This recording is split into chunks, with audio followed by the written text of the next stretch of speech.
Julianne Genter. Tēnā koe, Mr. Speaker. My question is to the Minister of Transport and asks, what is the plan to pay for the government's transport expenditure, given the Ministry of Transport's briefing to the incoming minister warns of a funding shortfall of $4.9 billion if high oil prices and low GDP growth continue? The Honourable Jerry Brownlee. Mr. Speaker, the shortfall referred to by the questioner could occur in the years between 2021 and 2030. It was included in the BIM to indicate that if those conditions persisted, it might exist. So, Mr. Speaker, we are not making plans now for what might happen in 2021, but I do acknowledge the member's commitment to this government dealing with these problems in 2021 through to 2030.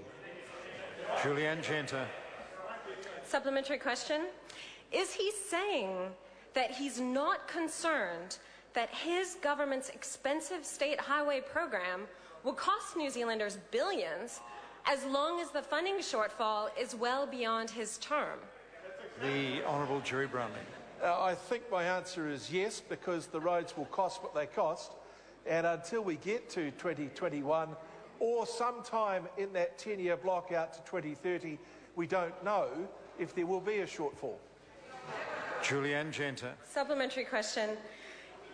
Given that the Ministry of Transport officials have consistently warned that there will be a funding gap between revenue raised from road users and planned expenditure, even in this decade, how does he propose to make up the funding shortfall? Will he raise taxes on fuel and road users? Will he borrow more? Or will he cut some projects?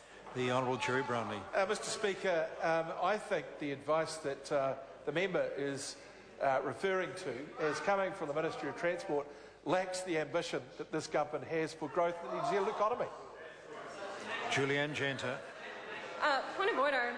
Point of order, Speaker, Julianne Genter. I'd just like to seek leave to table this document from the Ministry of Transport, which is the GPS 2012 draft cabinet paper and engagement document, which states that there will be a deficit of about $1.5 billion between forecast revenue and target GPS expenditure before 2020. Leave us sought to table that document. Is there any objection? There is no objection. I have one further supplementary. Yeah, Julianne Genter. Thank you, Mr. Speaker. Does the recently published IMF paper, The Future of Oil, which shows real oil prices doubling in the coming decade, sending petrol prices here to $5 a litre, cause him to reconsider the economic rationale for the so-called roads of national significance? And if not, why not? The Honourable Jerry Brownlee. Mr. Speaker, I'm Minister of Transport, not an oil speculator for the futures market, therefore I have no comment on that.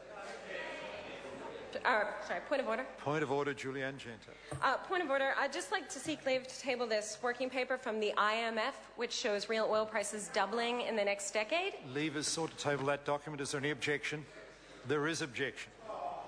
Question. Point of order.